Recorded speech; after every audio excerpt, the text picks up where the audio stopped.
We have a lot of patients who are of various ethnic backgrounds who have nostrils that they feel are a little bit wide or a little bit too flared and rounded. And so we want to talk a little bit about the approach we use to reducing nostrils. Absolutely. I give Dr. Litner a lot of credit for this.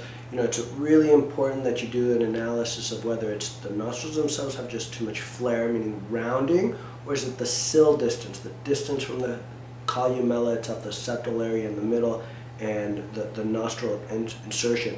Is the width too far? That's the sill distance. A lot of people are afraid of this procedure. They've seen nostrils that look a little too over-tethered, over-shortened, and that look unnatural.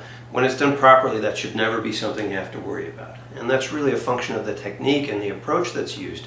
Where a lot of surgeons sometimes go a little astray as they rely too heavily on taking too much tissue from the curved part of the nostril itself.